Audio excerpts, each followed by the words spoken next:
Shalom, berjumpa kembali di dalam program DIG, Depth Insight Growth bersama saya Pendeta Edward Taliwongso. Program ini menyajikan diskusi dan kajian mendalam mengenai tokoh, tema ataupun narasi tertentu di dalam Alkitab.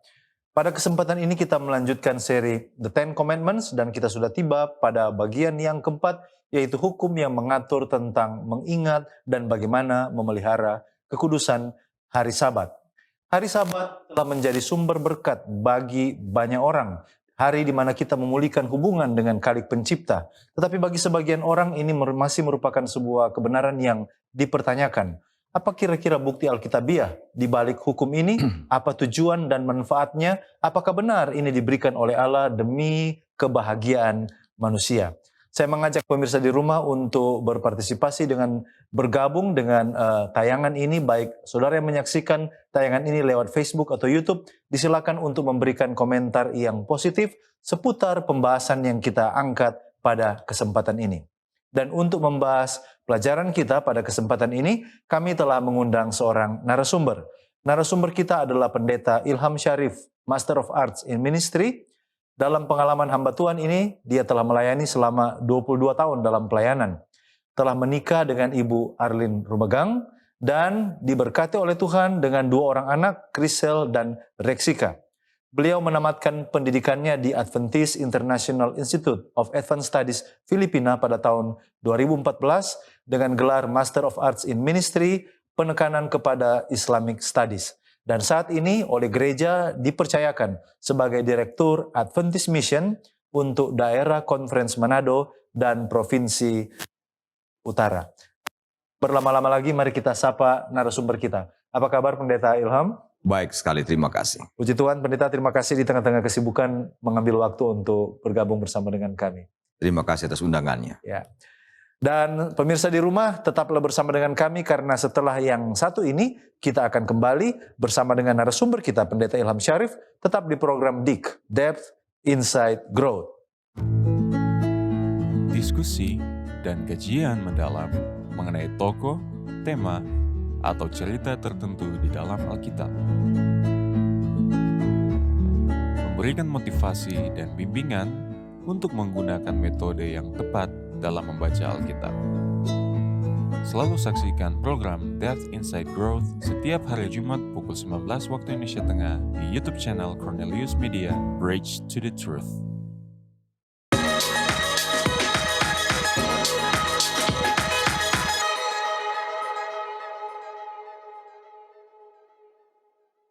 Kembali lagi bersama dengan kami di dalam program DIG, Depth Insight Growth. Dan tema yang kita angkat pada kesempatan ini adalah hukum yang memerdekakan bagian keempat, di mana kita akan membahas tentang ingat dan kuduskanlah hari Sabat. Pemirsa di rumah, kita akan membaca kitab suci, tetapi sebelumnya mari kita berdoa untuk meminta tuntunan Roh Kudus. Mari kita berdoa. Bapa kami, Allah yang maha baik, Tuhan yang penuh kasih, kebaikan dan kemurahan, terpujilah Engkau untuk kebaikan-Mu, sampai saat ini Tuhan sudah menolong dan menuntun kami. Beberapa menit ke depan, kami akan mempelajari dari firman-Mu. Kami sangat membutuhkan pertolongan kuasa Allah Roh Kudus. Dan urapan Tuhan secara khusus boleh menjadi bagian narasumber kami pada kesempatan ini, Pendeta Ilham Syarif, yang akan menolong di dalam mendiskusikan, berbagi pandangan, sehubungan dengan topik yang kami angkat pada kesempatan ini. Bersama-samalah dengan kami di dalam nama Yesus Kristus kami sudah berdoa. Amin. Pemirsa, kami ajak Anda untuk bergabung dalam pembacaan firman pada kesempatan ini.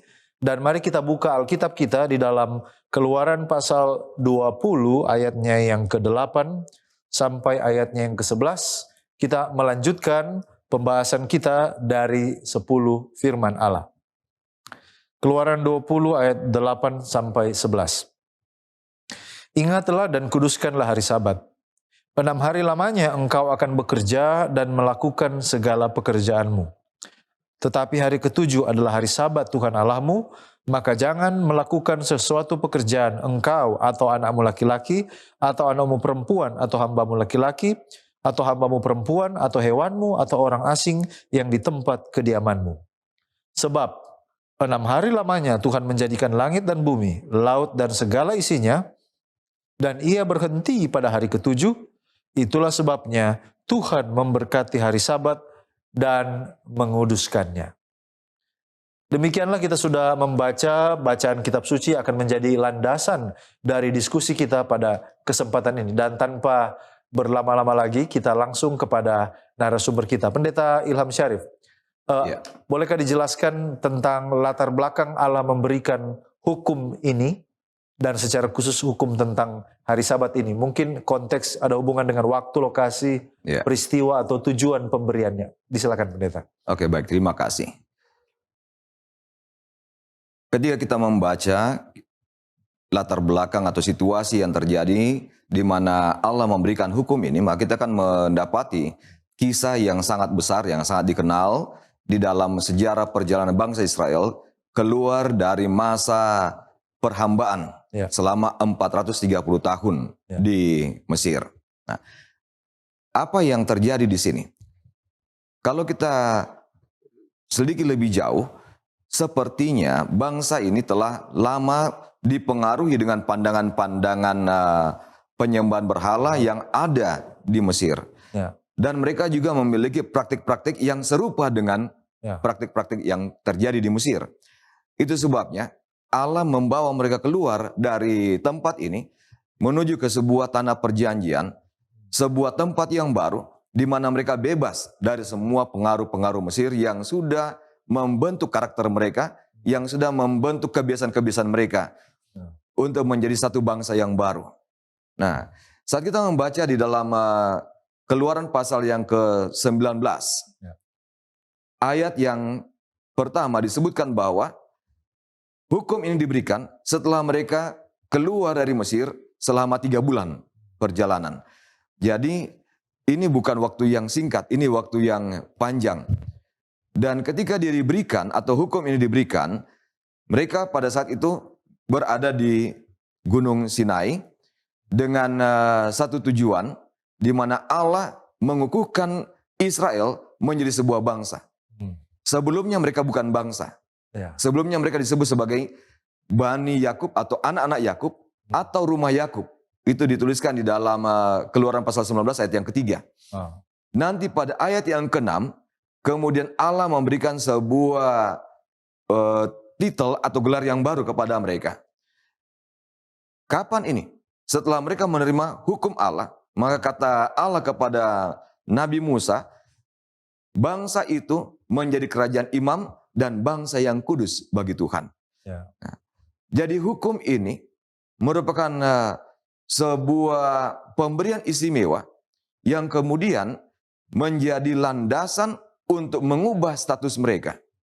Dari anak-anak Yakub, anak-anak manusia, berubah menjadi kerajaan imam dan bangsa yang kudus bagi Tuhan. Itu sebabnya tempatnya adalah tempat yang istimewa. Dia diberikan di Sinai. Kenapa harus di Sinai? Ya, itu pertanyaannya.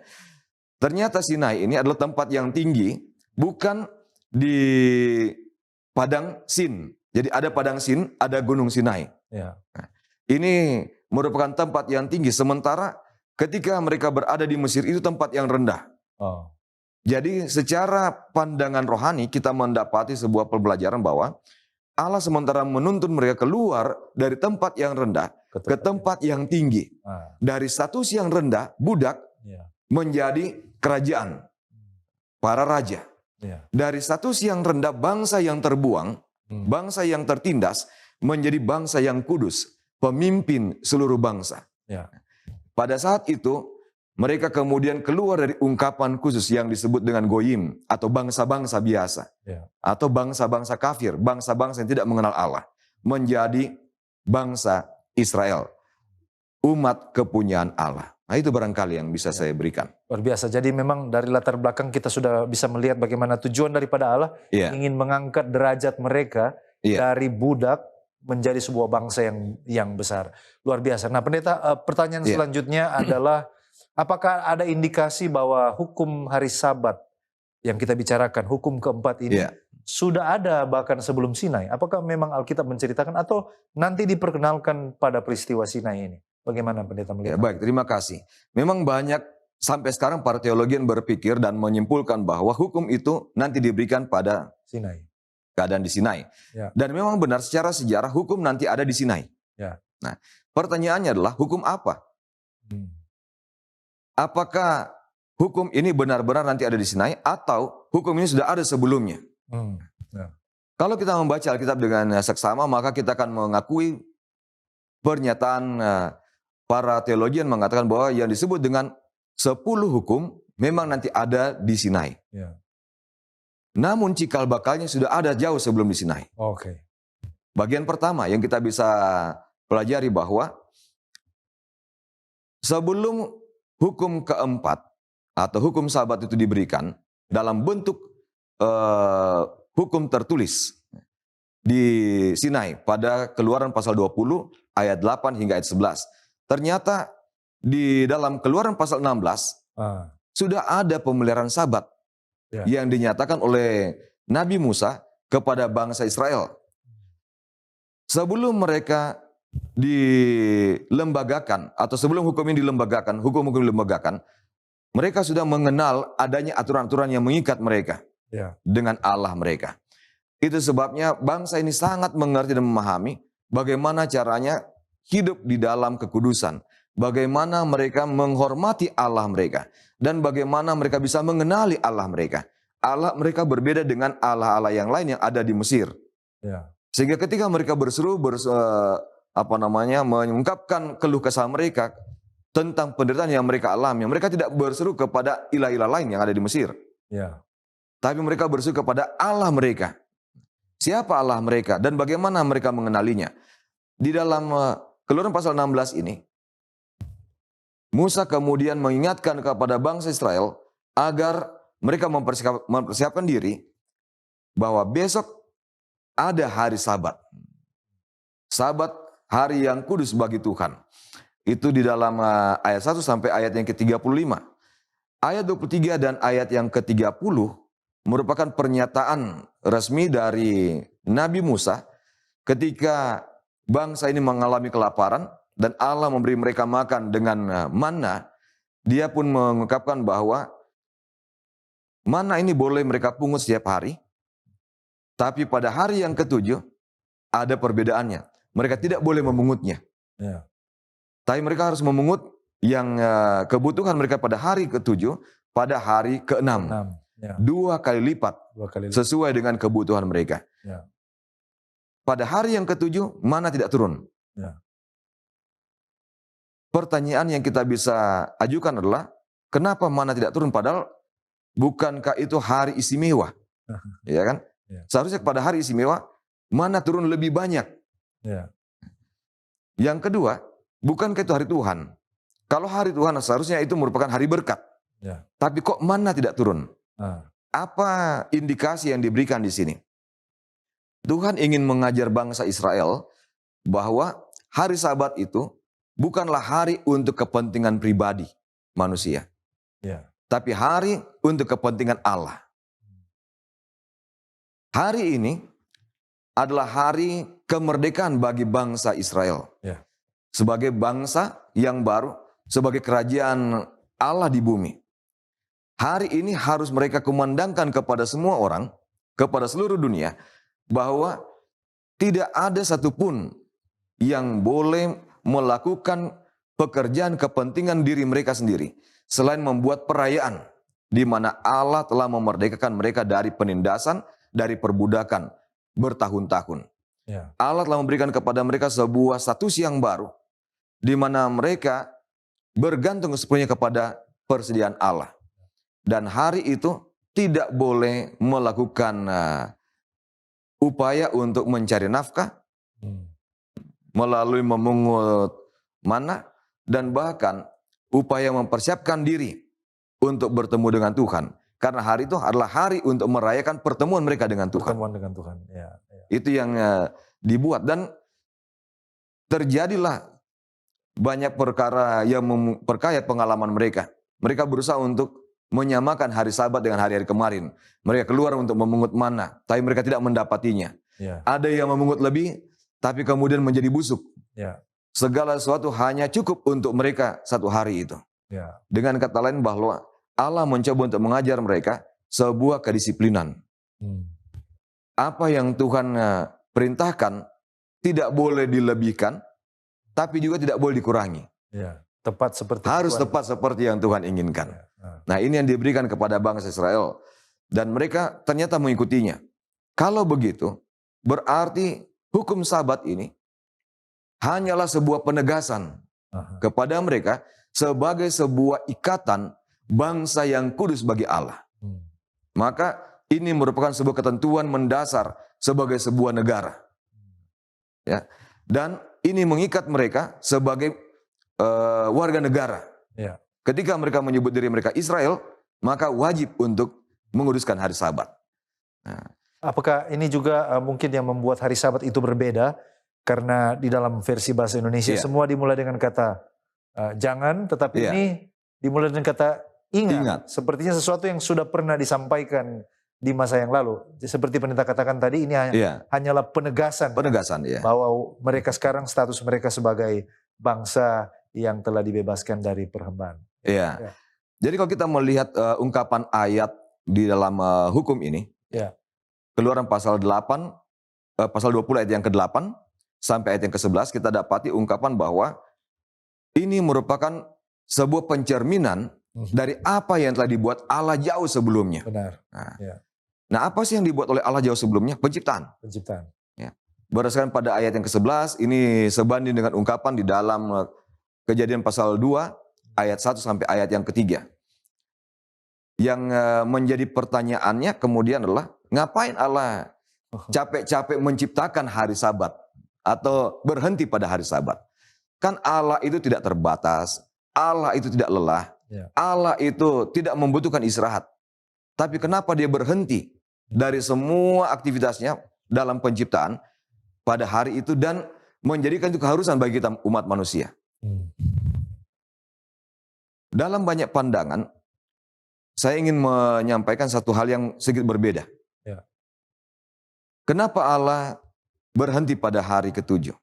Allah ingin menunjukkan bahwa satu, dia memang benar-benar tidak terbatas, tidak bisa diatur oleh siapapun.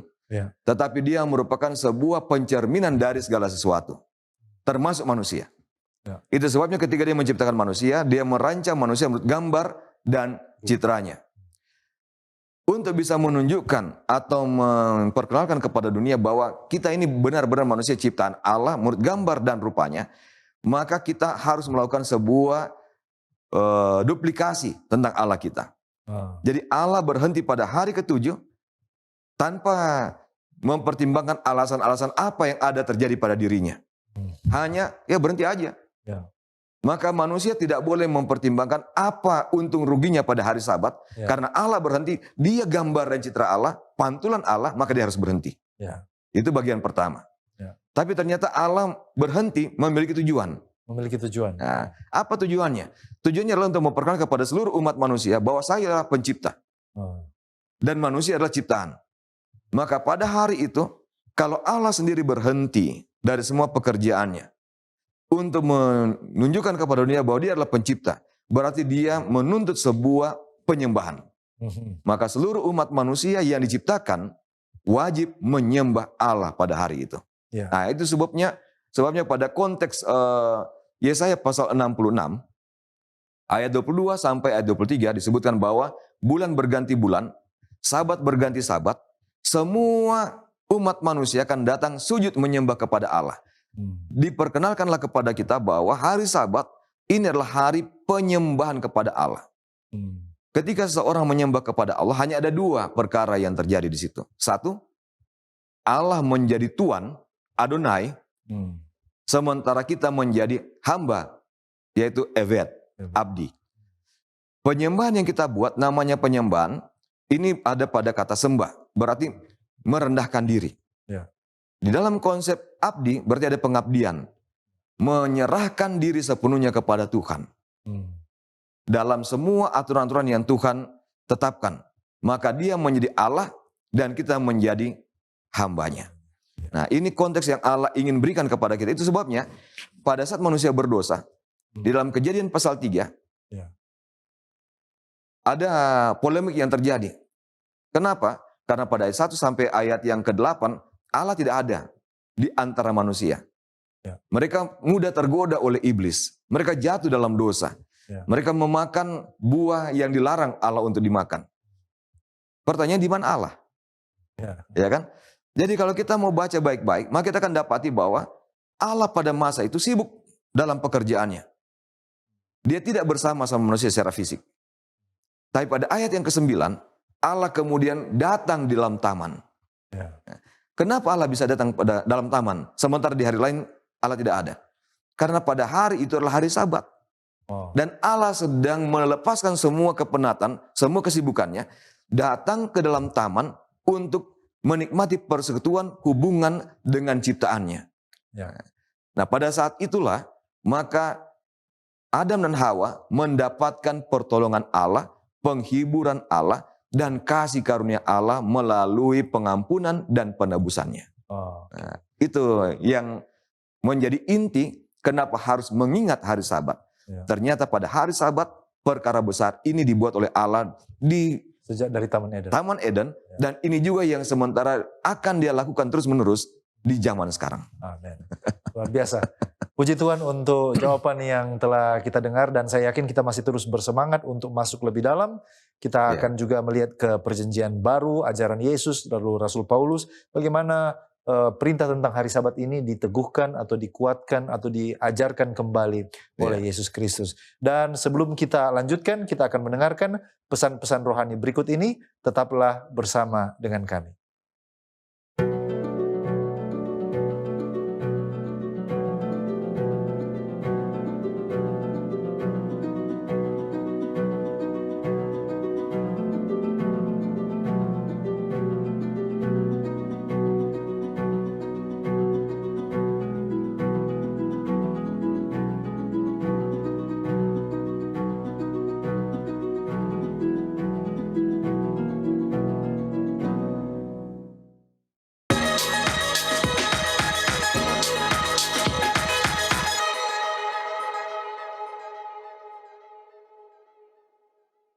Masih di program DIK, Depth Insight Growth, di mana kita akan mempelajari Alkitab secara mendalam untuk memperluas wawasan dan mengharapkan terjadi pertumbuhan kerohanian. Bagi saudara-saudara yang baru bergabung, topik yang kita angkat pada kesempatan ini adalah hukum yang memerdekakan bagian keempat, yaitu ingatlah dan kuduskanlah hari Sabat, bersama dengan narasumber kita, Pendeta Ilham Syarif. Baik, mari kita lanjutkan pertanyaan kita kepada narasumber kita. Nah, Pendeta tadi sudah banyak konsep, contoh-contoh ayat-ayat cerita yang Pendeta sampaikan berasal dari perjanjian lama tentang hari Sabat. Nah, sekarang kalau kita percaya bahwa hukum ini berkesinambungan, apakah ini mungkin diulangi atau ditegaskan kembali di dalam perjanjian baru? Karena mungkin ada di antara pemirsa di rumah yang berargumen bahwa kami adalah orang Kristen perjanjian baru. Sehingga mungkin mereka berpikir bahwa perintah hari Sabat ini perjanjian lama dan tidak ditegaskan kembali di perjanjian baru. Bagaimana Pendeta melihat hal ini? Oke, baik, terima kasih. Sekali lagi kita harus memperhatikan secara menyeluruh. Ya. Apakah Alkitab ini diberikan kepada umat perjanjian baru atau umat perjanjian lama? Nah, jadi sebenarnya konsep perjanjian lama dan perjanjian baru yang muncul saat ini itu hanyalah konsep untuk membela teologi masing-masing, tapi tidak berdasarkan teologi Alkitabiah. Nah, teologi Alkitab menyatakan bahwa Alkitab ini diberikan kepada umat Allah. Siapa umat Allah? Pada masa itu adalah bangsa Yahudi atau bangsa Israel.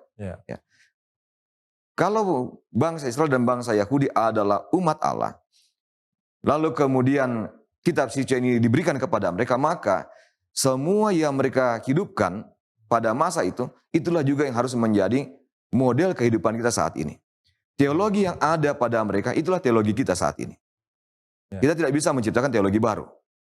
Kecuali teologi itu datangnya dari Alkitab sendiri. Nah, maka yang paling pertama kita harus pertanyakan adalah, kita mengikuti siapa? Secara otomatis, umat perjanjian baru mengatakan bahwa kita mengikuti Yesus. Nah, siapa Yesus? Yesus orang Indonesia, orang Amerika, atau orang Yahudi? Ternyata Yesus orang Yahudi. Ya. Ya, bukan orang Amerika, bukan orang Indonesia, bukan suku Jawa, ya, bukan suku Minahasa, dia orang Yahudi. Dan sebagai orang Yahudi, maka pertanyaan kedua kita mesti pertanyakan lagi adalah apa bentuk agamanya? Apakah agamanya adalah agama perjanjian baru atau agama perjanjian lama? Dan ternyata agama Yesus adalah agama semua perjanjian, Ya. lama dan baru. Ya. Ya kan? Karena dari dialah segala sesuatu itu terbentuk dan mengarah kepada dia. Nah, dengan kata lain yang pendeta ingin tekankan bahwa mereka yang mengaku Yesus Kristus iya, harus atau mengikuti sebagaimana Yesus demikian. wajib. Ya, wajib mengikuti Wajib. Yesus. Ya. Kenapa? Karena kita mengaku Kristen kan? Ya. Kristen artinya pengikut Yesus Kristus. Ya. Maka gaya hidup kita harus mencontohi apa yang Yesus hidupkan. Dengan kata lain, bahwa Alkitab ini tidak boleh berbeda. Ya. Bagi bangsa Yahudi, bagi Yesus, dan bagi saya di zaman sekarang. Model kehidupan bangsa Yahudi, model kehidupan Yesus, dan model kehidupan saya harus sama. Ya. Harus sama. Hanya perbedaannya adalah pada teologi penyelamatan atau keselamatan. Pada bangsa Yahudi dalam perjanjian lama, teologinya melalui kurban. Dalam diri Yesus, teologinya adalah Yesuslah sang korban. Ya. Dalam teologi kita di zaman sekarang sebagai umat perjanjian baru, menyatakan bahwa kurban telah diselesaikan oleh Yesus. Ya. Maka kita mendapatkan satu hubungan yang konkret. Ya. Mulai perjanjian lama sampai hari ini. Begitu pula dengan hari Sabat. Ya. Seharusnya hari Sabat tidak boleh berubah. Ya. Dulu, zaman Yesus dan sekarang. Tapi bedanya di sini, pendeta. Perjanjian baru atau umat-umat perjanjian baru tidak berpegangan kepada pandangan Alkitab tentang hari Sabat. Melainkan pandangan Talmud tentang bangsa Goyim atau Goyim dan Yahudi. Oke. Pandangan dalam Talmud ini menyatakan bahwa hari Sabat hanya diberikan kepada bangsa Ibrani, bangsa Yahudi atau Bani Israel. Sementara yang Goyim, yang bukan keturunan Israel, tidak wajib menguduskan hari Sabat. Tidak wajib disunat. Ya. Tidak wajib menolak makanan-makanan yang disebut haram atau najis. Ya. Karena mereka bukan bangsa Israel. Jadi mereka hanya mengadopsi apa yang ada pada bangsa Israel yang mereka anggap membawa keselamatan, sementara kewajiban-kewajiban mereka pilah-pilah. Oke. Apa sih yang diatur oleh Talmud? Talmud mengatakan bahwa bangsa Goyim tidak wajib untuk menguduskan Sabat. Tidak wajib untuk beribadah seperti bangsa Israel beribadah. Jadi mereka boleh menciptakan atau memodifikasi pola ibadah mereka sendiri. Ya. Mereka boleh memilih hari mereka sendiri. Ya. Nah, itu sebabnya di dalam Roma pasal 14 ayat yang kelima disebutkan bahwa ada orang yang menganggap semua hari sama saja. Ya kan? Kenapa? Karena ini dasarnya. Jadi mereka tidak memiliki keterikatan dengan hukum-hukum Allah. Ya. Tapi anehnya mereka berharap bahwa mereka mendapatkan keselamatan yang sama. Ya. Harap mendapat keselamatan yang sama. Ya. Padahal kalau kita lihat perjalanan bangsa Israel, hari Sabat ini merupakan Independence Day mereka, hari kemerdekaan mereka. Ya. Tidak bisa diganti, sama seperti kita bangsa Indonesia. Tanggal 17 Agustus itu adalah hari kemerdekaan. Mau diganti ke manapun tidak bisa, karena dasarnya tanggal itu. Nah, tapi bangsa Israel diberikan oleh Allah bukan tanggal, melainkan hari. Ya. Tidak bisa diganti dengan hari manapun, karena itu merupakan sebuah momentum istimewa. Pernyataan kepada mereka bahwa mereka dimerdekakan dari perhambaan selama 430 tahun. Ini juga kalau kita tarik mundur ke belakang, merupakan hari kemerdekaan bagi Adam dan Hawa. Ya. Karena pada hari Sabat itu Allah datang memberikan kepada mereka keselamatan, pengampunan, dan bahkan jaminan untuk kehidupan yang lebih baik dan diberkati ke depan. Oke. Ini juga merupakan hari kemerdekaan bagi seluruh umat, seluruh ciptaan Allah pada saat dia menciptakan alam semesta. Dia kemudian mengumandangkan inilah hari kemerdekaan, inilah hari memperingati bahwa segala sesuatu sudah terlaksana dan sudah jadi. Ya. Maka dia pun yang menciptakan segala sesuatu berhenti dari semua pekerjaannya. Nah, kalau ini merupakan kontekstualisasi Alkitabiah, lalu bagaimana bisa kita mengatakan bahwa karena kita umat perjanjian baru, maka hari Sabat tidak berlaku bagi kita. Kecuali kita mengakui ungkapan Talmud bahwa kita goyim, kita bangsa kafir, dan bukan umat Allah. Ya. Walaupun di perjanjian lama pun seperti contoh Yesaya 56 kalau saya tidak salah bahwa undangan untuk memelihara Sabat juga dibuka kepada mereka yang tidak bersunat. Bahkan kalau kita membaca Yesaya pasal 56. Jadi memang benar tidak benar secara Alkitab kalau kita mengatakan ini hanya dibatasi kepada goim atau bangsa Yahudi. Yahudi saja. Jadi kenapa sampai mereka menjadi bangsa Israel? Oleh karena Allah memerdekakan mereka dan Allah mengklaim mereka umatnya, umat kudusnya. Siapapun yang bergabung dengan bangsa ini wajib untuk menuruti peraturan yang sama. Itu sebabnya pada hukum keempat ini ada ungkapan pada ayat yang ke-9 dan 10. Ya, 6 hari lamanya engkau harus bekerja, engkau dan seisi rumahmu, hambamu laki, hambamu perempuan. Tapi pada hari ke-7 adalah hari Sabat Tuhan Allahmu.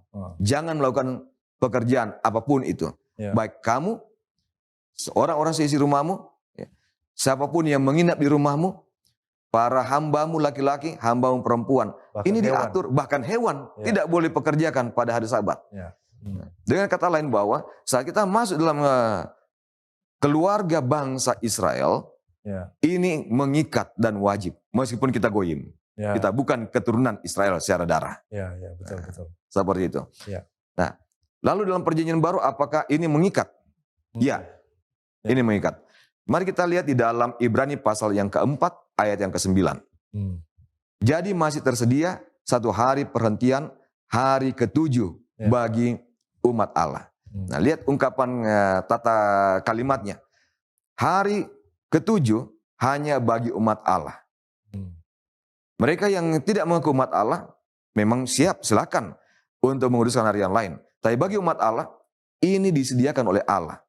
Dan kita wajib terikat dengan hukum ini. Tidak bisa melakukan pekerjaan apapun, kita hanya boleh merayakan Sabat itu sebagai hari kemerdekaan kita. Hari di mana status kita terangkat tinggi dari hamba menjadi seorang ahli waris sorga. Oke, sekarang kalau kita ke Yesus sendiri, gambaran yang dilihat tentang hari Sabat, kalau kita hubungkan dengan Yesus, mungkin banyak orang Kristen melihat justru gambaran yang agak negatif. Karena ketika Yesus bertemu atau disinggung tentang hari Sabat yang ada hubungan dengan Yesus, itu selalu adalah dalam konteks kontroversi antara dia dan pemimpin agama Yahudi. Tapi apakah betul dalam perkataan dan pengajarannya Yesus menguatkan hukum hari Sabat ini? Bagaimana pendeta melihat hal ini? Oke, Yesus tidak pernah merombak ataupun merubah hukum. Yang pertama kita harus mengenali siapa Yesus. Yesus adalah seorang rabi. Seorang rabi adalah pelindung hukum. Maka dalam setiap ajarannya bahkan kehidupannya pribadi dia harus meninggikan hukum Allah. Nah, yang pertama dalam Lukas pasal 4 ayat yang ke-16 disebutkan sebuah kesaksian dari Lukas bahwa Yesus memiliki karakter atau kebiasaan menguduskan hari Sabat. Setiap hari Sabat dia akan pergi ke tempat ibadah, ke rumah ibadah. Dia tidak pergi ke tempat bekerja. Dia tidak pergi ke bengkel ayahnya untuk bertukang. Tapi dia ke rumah ibadat, hendak membaca sebagian dari kitab suci. Kebiasaan menunjukkan bahwa perilaku yang diulang-ulangi. Dan perilaku yang diulang-ulang ini akan bertumbuh menjadi karakter atau sifat seseorang, tabiat seseorang. Dengan kata lain, kalau ini tabiat Yesus sendiri, maka tidak pernah mungkin dia bisa digagalkan untuk menguduskan hari Sabat ke hari yang lain. Ya kan? Itu merupakan sebuah jati diri atau sifat Yesus. Nah, itu sebabnya Yesus tidak pernah melanggar kekudusan Sabat. Tapi dia menunjukkan fungsi dari Sabat itu sendiri bagi umat manusia. Itu sebabnya ketika ada orang sakit, dia menyembuhkan orang ini. Ketika murid-muridnya lapar, dia memimpin mereka untuk memberi makan dengan cara memetik bulir-bulir gandum kan. Lalu kemudian di dalam kesehariannya, Yesus tidak pernah memerintahkan murid-murid membajak sawah. Beda itu. Ya. Ya. Tidak pernah memerintahkan murid-murid membajak sawah. Atau ketika dia menyembuhkan orang sakit, dia membawa mereka ke rumah sakit lalu minta bayaran sekian. Ya. Dia hanya memberikan pelayanan. Dengan kata lain bahwa Yesus menunjukkan karakter ilahi di sini. Ya.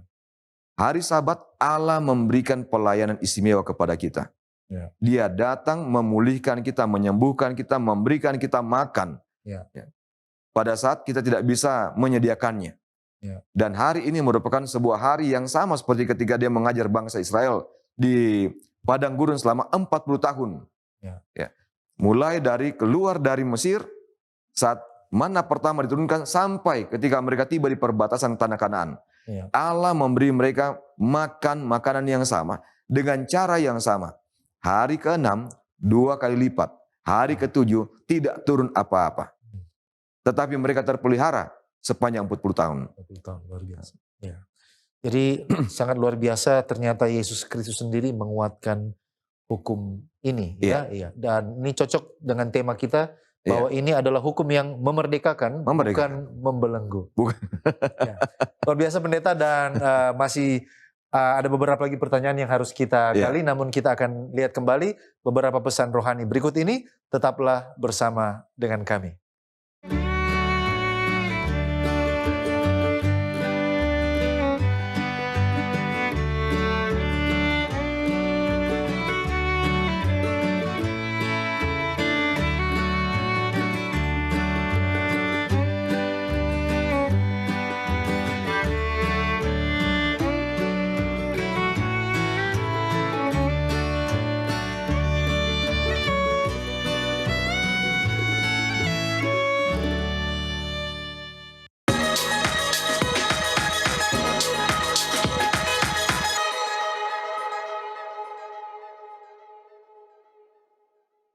Kembali lagi di program DIK, Depth Inside Growth, dan kita masih melanjutkan bagian yang keempat, hukum yang memerdekakan, yaitu perintah tentang ingat dan kuduskanlah hari Sabat.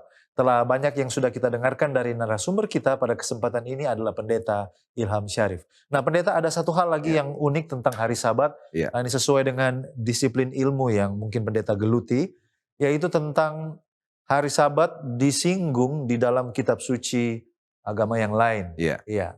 Bagaimana Pendeta melihat hal ini? Mungkin bisa menambah wawasan kita tentang betapa berartinya hari Sabat itu. Ya. Baik, terima kasih.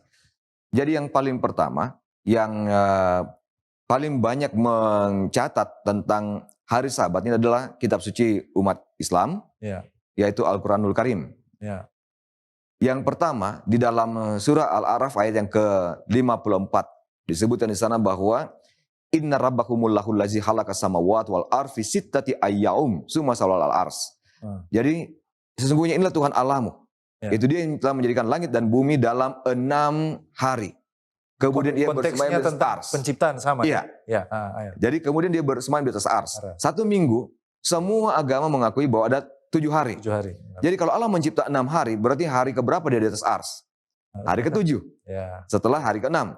Apa ini ars? Ars ini adalah tahta. Singgasana. Jadi ketika dia tiba pada hari ke-7, dia duduk di atas tahta. Nah, untuk apa? Dia mulai memerintah seluruh alam semesta. Maka pada ayat yang ke-55 keluarlah perintah. Berdoalah kepada Robmu, kepada Tuhanmu. Jadi ini merupakan perintah khusus. Berapa jauh antara Kristen dan Islam? Cukup jauh. Antara Yesus dan Muhammad. Sangat jauh. Yesus meninggal dan naik ke surga tahun 31 Masehi. Muhammad menjadi nabi tahun 610 Masehi. Jadi hampir 600 tahun. Jaraknya. Tapi perkenalannya sama. Bahkan lebih hebat lagi, di dalam Al-Quran disebutkan bahwa kalau seorang tidak menguduskan, tidak mengindahkan hari Sabat, maka mereka akan dikutuk menjadi kera yang hina. Itu terdapat di dalam surah Al-Baqarah ayat yang ke-65. Bunyinya demikian. Walaqad alimtumul lazina tadaw minkum fi sabti fi qulna lakum kunu qiradatan khasiin. Tapi pada ayat yang ke-66 ada penekanannya lebih dari itu. Ya. Dia katakan sana faja'alnaha nakala lima baina yadaiha wa makafaha izzatal lil muttaqin. Nah, jadi ini dikatakan bahwa biarlah itu menjadi peringatan bagi orang-orang pada zaman itu. Ya. Lalu kemudian menjadi pelajaran bagi orang-orang yang akan datang kemudian. Dan menjadi izzatal, ya, menjadi sebuah pembelajaran bagi orang-orang yang muttaqin. Siapa mereka ini? Zaman itu anggaplah bangsa Yahudi. Ya. Mulai dari bangsa Israel sampai bangsa Yahudi. Lalu kemudian yang kedua, yang akan datang kemudian, siapa mereka? Nasrani, Kristen. Ya. Jadi semua aliran Kristen wajib menguruskan Sabat. Lalu yang ketiga, muttaqin. Siapa muttaqin? Umat yang bertakwa, umat yang takut kepada Allah, yang menghormati Allah dan menuruti semua hukum-hukum Allah. Ya. Siapa mereka? Umat Islam. Ya. Jadi tiga kategori ini diwajibkan untuk menghormati, menguduskan hari Sabtu atau hari Sabat. Luar biasa. Ya, ini sangat membuka wawasan kita. Dan dari sudut pandang kepercayaan gereja Masih Advent Hari ke-7, bagaimana tulisan inspirasi Roh Nubuat mungkin memberikan penegasan-penegasan khusus tentang hukum keempat, pemeliharaan hari Sabat ini? Ya, terima kasih. Untuk gereja Advent, kita memiliki sebuah pendirian yang kokoh tentang hari Sabat ini sebagai satu meterai Allah bagi umatnya. Itu fondasinya terdapat juga di dalam Ibrani pasal 4 ayat 9 tadi. Lalu kemudian di dalam Yehezkiel pasal yang ke-20 ayat 12 dan ayat yang ke-20. Ya.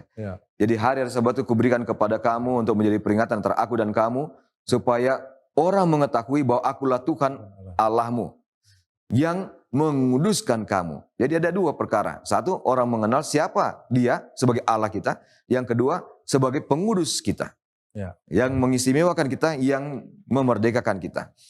Lalu kemudian di dalam buku Christ Triumphant, halaman yang ke-356, disebutkan bahwa ini merupakan sebuah penegasan kembali yang dinyatakan kepada seluruh umat manusia mengenai umatnya dan Allah pencipta itu sendiri. Nah, dengan kata lain bahwa seluruh umat manusia dalam kepercayaan gereja Advent wajib untuk menguduskan Sabat selama mereka mengakui bahwa mereka adalah ciptaan Allah dan hamba Allah. Oke, luar biasa. Jadi ini penekanan dari Roh Nubuat ya? Iya. Oke.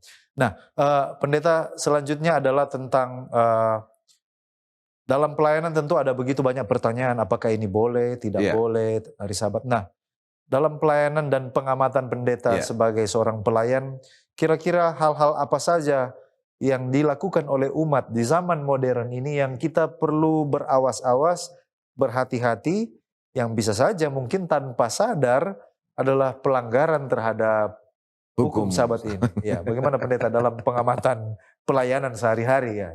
Mungkin umat perlu perhatikan hal ini. Oke, yang pertama adalah konsep tentang hari Sabat. Kebanyakan umat sampai hari ini berusaha untuk menguduskan Sabat, tapi lupa dikuduskan oleh Sabat.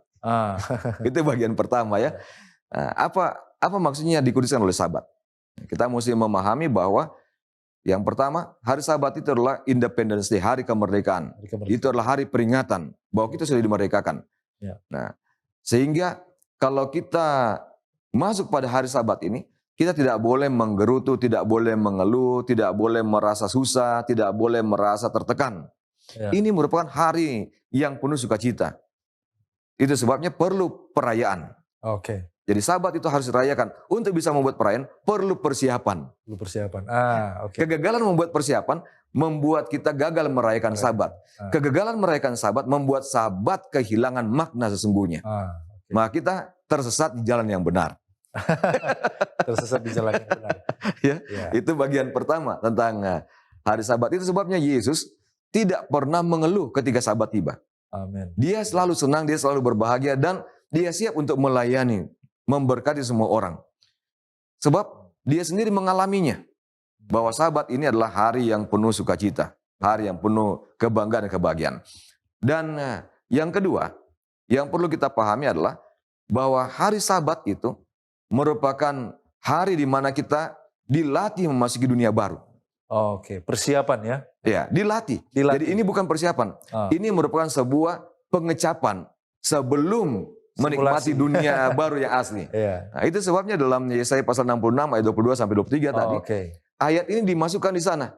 Lalu dalam Yesaya pasal 58 diingatkan kepada kita jangan mengurus urusanmu pada hari Sabat.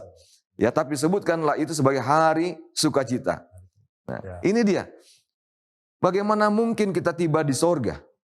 Ya. Kalau di dunia saja tidak bisa berhasil untuk menikmati sorga itu. Ya. Jadi Sabat ini adalah sorga di bumi.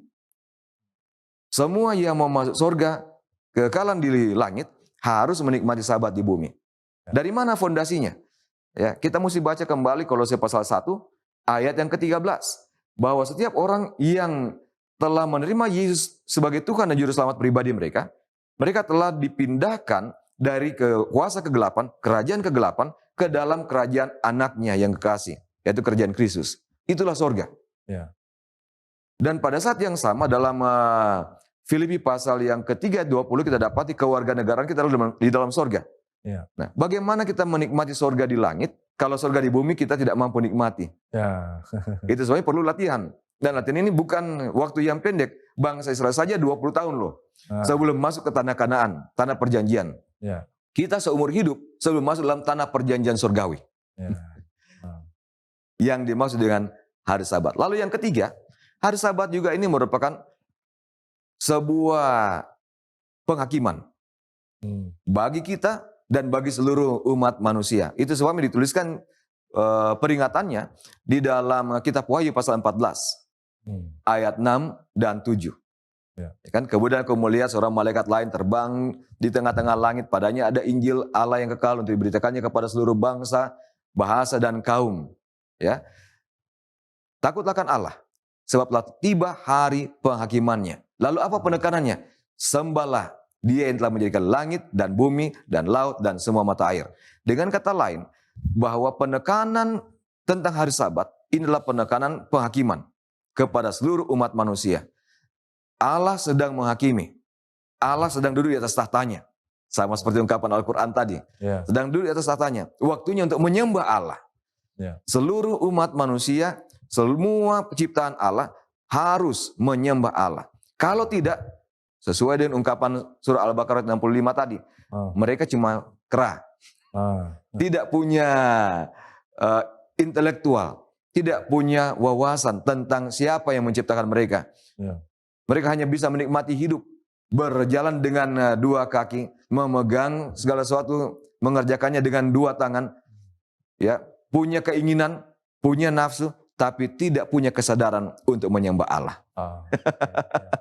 Ya, jadi ini prinsip yang perlu kita ingat ya tentang bagaimana hari Sabat ini, dan ada beberapa poin yang pendeta sudah sampaikan tadi. Nah, mungkin pertanyaan selanjutnya adalah ajakan-ajakan, langkah-langkah apa yang dapat saya lakukan supaya saya dimampukan untuk menuruti hukum ini, hukum keempat ini.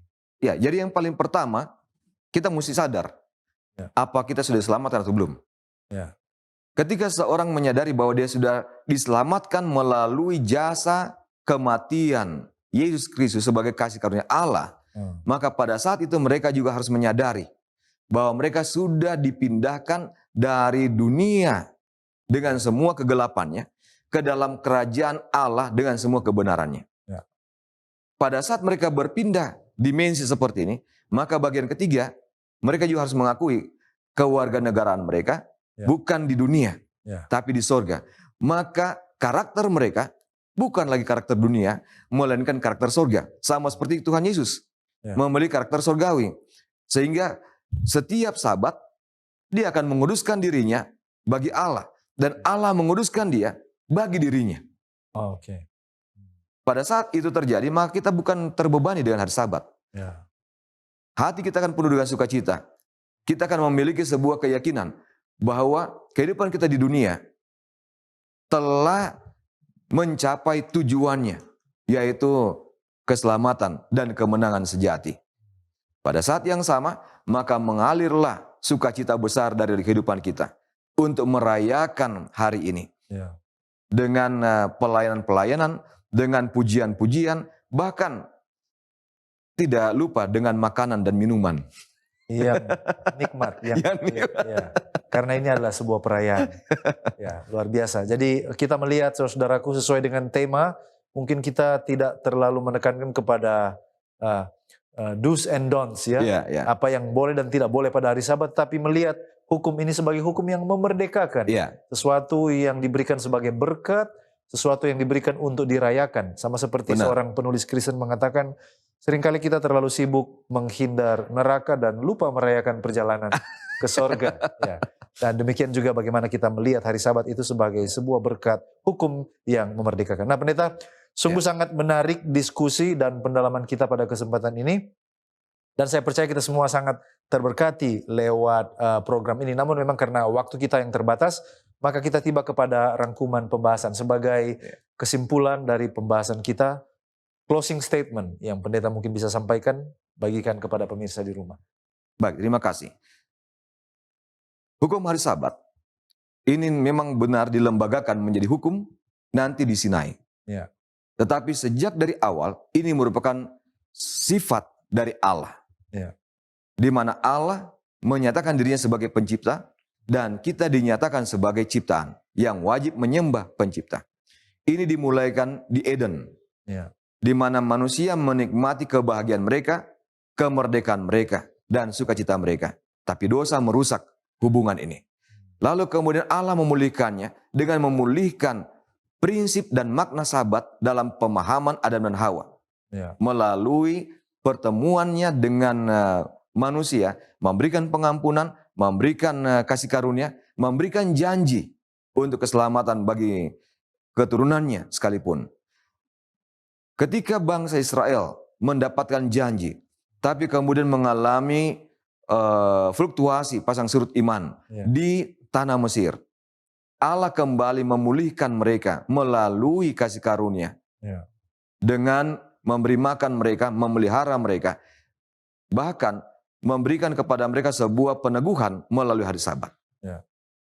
Pada saat mereka siap, Allah memulihkan mereka menjadi bangsa yang kudus, kerajaan imam bagi Allah dengan melembagakan hari Sabat bagi mereka.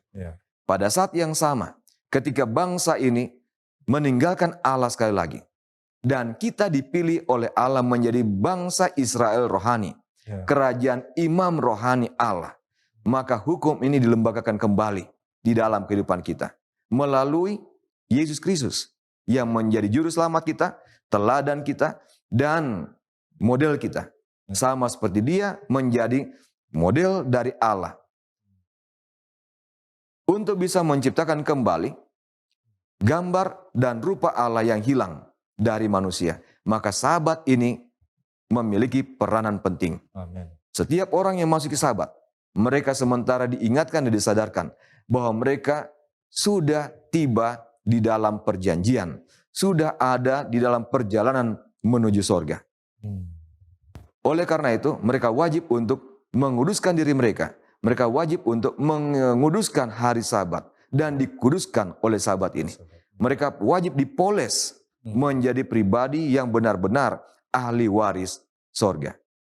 Kegagalan kita untuk menguduskan Sabat, menikmati Sabat, menunjukkan bahwa kita akan lebih banyak menggerutu di sorga. Tidak siap untuk sorga. Kita masih suka mencari pekerjaan.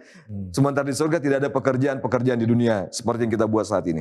Kita hanya akan menikmati semua persediaan Allah bagi kita. Oleh sebab itu, maka Yesus menunjukkan bahwa sejak dia lahir sampai dia mati, dia tidak pernah melanggar Sabat. Amen. Dia menunjukkan ini dan dituruti oleh murid-muridnya. Sejak Yesus ada bersama dengan mereka, sampai Yesus tidak lagi bersama-sama dengan mereka, mereka pun tetap menguduskan hari Sabat. Demikian pula kita yang mengakui bahwa kita adalah umat Kristen perjanjian baru yang lahir dari Yesus Kristus. Sabat adalah ikatan kita dengan Yesus dan Bapa Surgawi kita. Sabat hanya disediakan bagi kita. Mereka yang menerima Yesus adalah mereka yang menguduskan hari Sabat. Sahabat. Luar biasa. Amin.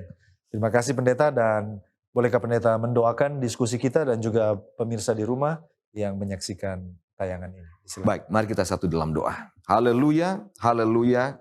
Hosana bagimu ya Allah di tempat yang maha tinggi, Amin. yang selalu kami panggil dalam nama Yesus Kristus Tuhan dan Juru Selamat kami. Terima kasih untuk pembelajaran istimewa melalui kasih karunia Tuhan di dalam hari Sabat-Mu. Terima kasih oleh karena diskusi kami boleh mempelajari sedikit tentang berkat yang indah pada hari Sabat ini. Ampuni kami ya Allah, karena ketika kami mempelajari, kami menemukan konsep kami masih salah tentang hari Sabat. Kami berjuang untuk menguduskannya. Kami berjuang untuk tidak melakukan yang salah di dalamnya. Tapi kami lupa untuk menikmati berkat kasih karunia, penyelamatan, dan penebusan Tuhan pada Sabat ini. Bahkan kami tidak menyadari bahwa dengan menguduskan Sabat, kami sedang menjalani penghakiman dan sedang melakukan penghakiman di tengah-tengah dunia ini. Ya. Karena itu ya Allah, kami berdoa, kuatkan iman percaya kami. Apa yang kami pelajari saat ini Tuhan, tanamkan dalam hati dan pikiran kami. Sanggupkan kami untuk melakukannya. Sehingga hari Sabat bukan hanya menjadi hari yang harus kami kuduskan, tapi hari yang menyenangkan. Hari yang mengingatkan kepada kami bahwa kami telah dimerdekakan oleh Tuhan, telah diselamatkan oleh Tuhan, dan siap untuk memasuki kerajaan baru, kerajaan kekal yang Tuhan telah sediakan bagi kami. Diberkati semua pemirsa yang telah mengikuti acara ini. Biarlah kiranya melalui pembelajaran saat ini, mereka mendapatkan sebuah landasan yang baru untuk iman mereka menguduskan Sabat. Dan melalui kehidupan mereka yang baru ini, sukacita mereka menjadi sempurna, karena kepastian keselamatan mereka menjadi nyata. Amin. Pemeteraian untuk kasih karunia keselamatan Tuhan melingkupi mereka sekali lagi sampai selama-lamanya. Amin. Mereka yang sakit Tuhan sembuhkan melalui Sabat ini. Mereka yang bergumul Tuhan pulihkan melalui Sabat ini. Mereka yang mengalami keretakan dalam hubungan, Tuhan satukan kembali melalui Sabat ini. Sebab waktunya menyadari kami sedang tinggal di dalam sorga yang Tuhan berikan di dunia, demi kerajaan sorga yang akan datang kelak. Amin. Terima kasih mendengarkan seruan doa kami Tuhan. Terima kasih memberkati acara kami, dan juga memberkati Pendeta Taliwongso yang memandu kami, serta semua kru yang telah melaksanakan tugas mereka di dalam acara ini. Terpuji Engkau sekarang sampai selama-lamanya. Dalam nama Tuhan Yesus Kristus, haleluya. Amin. Amin. Puji Tuhan untuk pembahasan topik yang sangat menarik pada kesempatan ini. Dan saya mengucapkan terima kasih kepada narasumber kita, Pendeta Ilham Syarif. Terima kasih Pendeta yang sudah membagikan berkat rohani bagi kita semua, dan Tuhan Yesus memberkati Pendeta bersama dengan keluarga dalam pelayanan. Saya juga mau mengucapkan terima kasih kepada pemirsa di rumah yang tetap setia bersama dengan kami sampai saat ini. Dan saudara-saudara yang juga telah menyaksikan tayangan ini lewat Hope Channel, saya percaya kita semua semakin diberkati, memperluas wawasan kita dalam perjalanan iman kita bersama dengan Tuhan. Jika Anda telah diberkati lewat pelayanan media ini, berkenan kiranya saudara untuk follow, like, atau subscribe akun media sosial kami, dan bagikan link tayangan ini kepada orang-orang terkasih. Dan pemirsa di rumah, demikianlah perjumpaan kita pada kesempatan ini. Saya Pendeta Edward Taliwongso dan kru yang bertugas undur diri. Shalom.